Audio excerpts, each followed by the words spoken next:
আজকে আমার ডায়েটের প্রথম দিন কি খেয়েছি বা কি করেছি সবকিছুই থাকবে আজকের ব্লগে। হ্যালো এভরিওয়ান, আসসালামু আলাইকুম। চলে আসছে নতুন আরও একটি ডেইলি ব্লগ নিয়ে। তবে আজকের ব্লগটা হচ্ছে ডায়েট ব্লগ। সকালবেলা ঘুম থেকে উঠে আমি প্রথমে 2টা ডিম সিদ্ধ করে নিয়েছি। ডিমগুলো আমি সকালের নাস্তায় রেখেছি, তাই প্রথমে নিয়েছি 2টা হাফ বয়েল ডিম আর নিয়েছি একটা শসা। আপনারা চাইলে কিন্তু ফুল বয়েলও করে নিতে পারেন যারা হাফ বয়েলটা পছন্দ করে না, তবে আমার কাছে এই হাফ বয়েল ডিমটা অনেক বেশি পছন্দ, তাই আমি এটাই নিয়েছি। এখানে আমি দিয়ে দিচ্ছি পিঙ্ক সল্ট। আপনারা এখানে একটু গোলমরিচের গুঁড়াও দিতে পারেন, বাট আমার কাছে ছিল না তাই আমি স্কিপ করে গিয়েছি। গোলমরিচের গুঁড়া আর পিঙ্ক সল্ট দিয়ে ডিম খেতে কিন্তু অনেক বেশি ভালো লাগে, আর গরম গরম ডিম আর একটা শসা সকালের নাস্তা কিন্তু সত্যি অনেক বেশি ভালো। তো যাই হোক, সকালের নাস্তা করার পর একটু বেশি বেশি করে পানি খাবেন, আর পানির মগটা কিন্তু একটু বড়ই রাখার চেষ্টা করবেন। তো আমি একটু পরপর পানি খাওয়ার চেষ্টা করতেছি। আজকে আমি প্রথম ডায়েট করতেছি, তো প্রথম দিন, তাই ভাবলাম আপনাদের সাথে আমার প্রথম দিন থেকে একদম লাস্ট অবধি শেয়ার করব। তারপরে নিয়েছিলাম একটা গ্রিন টি। তো এই যে গ্রিন টিটা আমি এখন বানিয়ে নিচ্ছি। গ্রিন টি আপনারা চাইলে দিনে 3 থেকে 4 বারও খেতে পারবেন, কারণ গ্রিন টি যত বেশি খাবেন ততই শরীরের জন্য অনেক বেশি উপকার। তো আমি গ্রিন টিটা বানিয়ে নিচ্ছি আর সকালের নাস্তায় গ্রিন টিটা শেষ করে নেব। দুপুরের জন্য তো কিছু একটা রান্না করতে হবে, তার জন্য আমি সেই প্রিপারেশন নিব। তো এখন আমি এখানে কিছুটা শাক বেছে নিয়েছি। এই শাকের একটা পোস্ট আমি ফেসবুক পেজে দিয়েছিলাম, ওইখানে অনেকেই অনেক নাম প্রকাশ করেছেন, বাট আমি যে মামার কাছ থেকে এই শাকটা কিনেছি উনি বলেছিল এটা নাকি আমখুদুইরা, তো ওই নামটাই আমি জানি। যাই হোক, আপনাদের অঞ্চলে কী নামে পরিচিত সেটা কিন্তু ভিডিওর নিচে আবারও কমেন্ট করবেন, ঠিক আছে।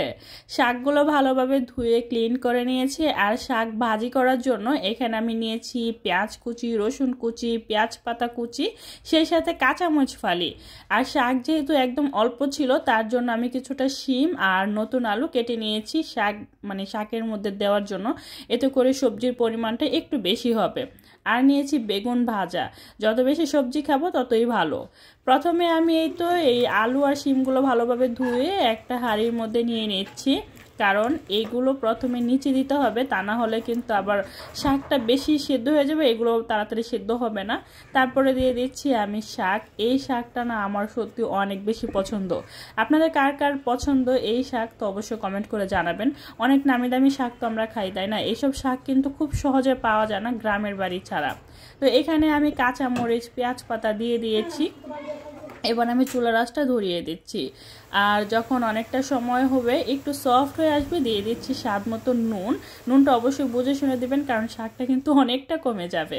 তারপরে আমি একটু নেড়ে ছেড়ে দিচ্ছি, শাকের সাথে নুনটা খুব ভালোভাবে মিশিয়ে নিচ্ছি। আর আমি একটু ঝাল যেহেতু বেশি পছন্দ করি, তাই কাঁচামরিচের ফালি একটু বেশি দিয়েছি। তো এবার আমি নেড়ে চেড়ে আবারও ঢাকনা দিয়ে ঢেকে দেব, আর পর্যাপ্ত সময় নিয়ে রান্নাটা করে নিব, ঠিক আছে। এই পর্যায়ে আপনারা চাইলে অন্য কোনো শাক বা অন্য কোনো সবজিও খেতে পারেন। তো আমার কাছে মনে হলো যে আজকে এই শাকটাই আমি খাবো, তাই এই শাকটাই আমি ভাজি করার জন্য নিয়ে নিয়েছি। তো এই যে পানিটা খুব ভালোভাবে শুকিয়ে গেলে আমি সবগুলো শাক একটা পাত্রের মধ্যে তুলে নিচ্ছি, কারণ এটার মধ্যেই আমি ভাজি করে নিব তার জন্য। তো এই যে সবগুলো তোলা হয়ে গিয়েছে, আর ওই ফ্রাই প্যানটায় খুব ভালোভাবে ধুয়ে পরিমাণ মতো সরিষার তেল দিয়েছি, তার মধ্যে দিয়ে দিয়েছি 3টা শুকনো মরিচটা একটু নেড়ে চেড়ে নিচ্ছি। তারপরে এখানে দিয়ে দিব রসুন কুচি, সেই সাথে দিয়ে দিব পেঁয়াজ কুচি। এবার আবারও একটু নেড়ে চেড়ে নেব। আরেকটা কথা, আপনারা যারা ডায়েট করতেছেন বা ডায়েট করতে চাচ্ছেন অবশ্যই বাটার যদি সম্ভব না হয় সরিষার তেলটা মাস্টলি খাওয়ার চেষ্টা করবেন, কারণ ডায়েটের মধ্যে সয়াবিন তেলটা একটু বেশি বেশি হয়ে যায়, তাই সরিষার তেলটা অবশ্যই চেষ্টা করবেন।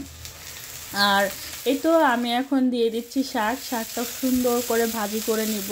তো আমার শাক কিন্তু ফাইনালি সুন্দর করে ভাজা ভাজা হয়ে গিয়েছে, অনেক সুন্দর দেখা যাচ্ছে, তাই না? একদম গরম গরম ধোয়া ওঠা, আর শাকের টেস্টটা তো কি বলবো। এই তো আমি একটা সার্ভিং ডিশে সার্ভ করে নিয়েছি, এবার আমি এটা এক সাইডে রেখে দিব। তবে শাকটা কিন্তু দেখতে অনেক বেশি লোভনীয় হয়েছে, তাই না? অবশ্যই কিন্তু কমেন্ট করে জানাবেন, ঠিক আছে। তো আমি ওই পাত্রটাই ভালোভাবে ধুয়ে ওইটার মধ্যে আবার কিছু সরিষার তেল দিয়েছি। এবার দিয়ে দিচ্ছি আমি এখানে বেগুনগুলো আমি সুন্দর করে মশলা দিয়ে মেরিনেট করে রেখেছিলাম, এক এক করে দিয়ে দিচ্ছি, কারণ শুধু শাক দিয়ে কিন্তু পেট ভরবে না, একটু আরেকটু সবজি হলে ভালো হবে, তাই শুধু বেগুনটা আমি ভেজে নিয়েছি। তো তো বেগুনটা আমি এক এক করে সবগুলো দিয়ে এবার আমি উল্টে পাল্টে এই বেগুনটা ভালোভাবে ভেজে নিব। এর 1-1.5 বছর আগে আমি আবারও একবার ডায়েট করেছিলাম। তখন আমি এইভাবে ডায়েট করে প্রায় 8 কেজি ওজন কমিয়েছিলাম। কোনো প্রকার ভাত খাইনি এই ডায়েটের মধ্যে, প্রায় 8 কেজি ওজন কমিয়েছিলাম। এবার যেহেতু আমার হাজব্যান্ডের কাছে সৌদি আরব গিয়েছি, তারপর আমি অনেকটা মোটু হয়ে গিয়েছি, তাই ভাবলাম এখন আবার ডায়েট শুরু করব। আর আমার ডায়েটের প্রথম দিনটা কেমন কাটলো, কী খেয়েছি, সব কিছু চাইলাম আপনাদের সাথে শেয়ার করে একটা মেমোরেবল হিসেবে রাখার জন্য। তো দেখি এইবার কত কেজি কমাতে পারি, তো অবশ্যই আপনাদের সাথে শেয়ার করব। এই তো আমি দুপুরে লাঞ্চের জন্য আবার একটি শসা আর ওই তো শাক আর নিয়েছি বেগুন ভাজা 2টা পিস। খুব বেশি যে খেতে হবে এরকম কিন্তু না, পরিমাণ মতো অবশ্যই খেতে হবে, কিন্তু ভাতটা না খেলেই ভালো হবে। তবে দুপুরবেলা আপনারা চাইলে 1 কাপ ভাত নিতে পারেন, তবে আমি চাচ্ছি একদমই ভাত স্কিপ করার জন্য। তো এই যে আলহামদুলিল্লাহ এই খাবারটুকু খেয়ে কিন্তু আমার একদমই পেট ভরে গিয়েছিল, সত্যি অনেক বেশি ভালোই হয়েছিল, খুব বেশি ক্ষুধা লাগেনি। এইটুকু খাবারে আলহামদুলিল্লাহ যথেষ্ট হয়েছে।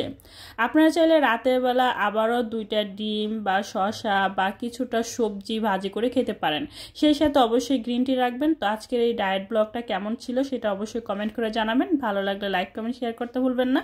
প্লিজ চ্যানেলটা সাবস্ক্রাইব করে রাখবেন, আর পেজে লাইক ফলো দিয়ে সবসময় সাপোর্ট করবেন। সবাই ভালো থাকবেন, সুস্থ থাকবেন। আল্লাহ হাফেজ।